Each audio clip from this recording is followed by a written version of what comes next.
যদি তোমার ইচ্ছা শক্তি না থাকে তাহলে তোমাকে দ্বারা সফলতা সম্ভব নয়। সামান্য বিপদেই তুমি নিশ্চিত পরাজিত হবে।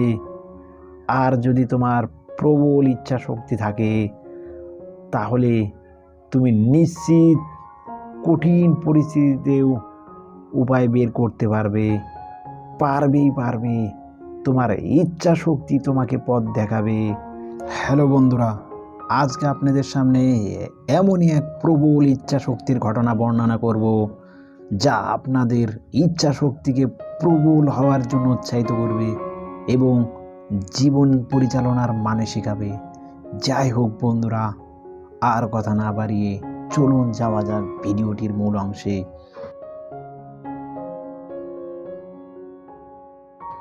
বহু বছর আগের ঘটনা। এক পিপাসার্ত কাক পানির পিপাসায় ছটফট করে এদিক ওদিক ঘুরছিল, কিন্তু সে কোথাও পানির সন্ধান পাচ্ছিল না। তবুও সে হাল ছেড়ে দেয়নি। সে পানির সন্ধান করেই যাচ্ছিল। হঠাৎ সে এক সময় একটি পানির কলস খুঁজে পেল, কিন্তু দুর্ভাগ্যবশত তাতে সামান্য পরিমাণ পানি ছিল, আর তা ছিল তার নাগালের বাহিরে। সে বহু চেষ্টা করলো, কিন্তু তার ঠোঁট পানি পর্যন্ত পৌঁছাতে পারল না। কিন্তু কাকও ছিল না সরবান্দা, যেভাবেই হোক সে পানি পান করবেই।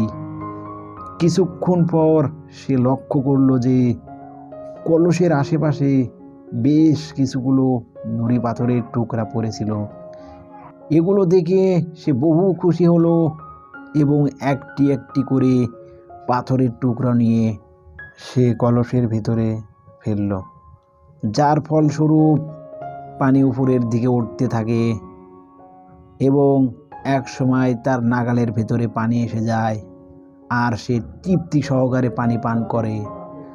হ্যালো বন্ধুরা, এতক্ষণে নিশ্চয় বুঝতে পেরেছেন ইচ্ছা শক্তি মানুষকে উপায় বের করে দেয়, যার প্রমাণ এই তৃষ্ণার্ত কাক। ইচ্ছা শক্তি দ্বারাই কাকটি বিজয়ী হয়েছিল। যাই হোক বন্ধুরা, আজকের মতো এখানেই শেষ করছি। ধন্যবাদ সবাইকে।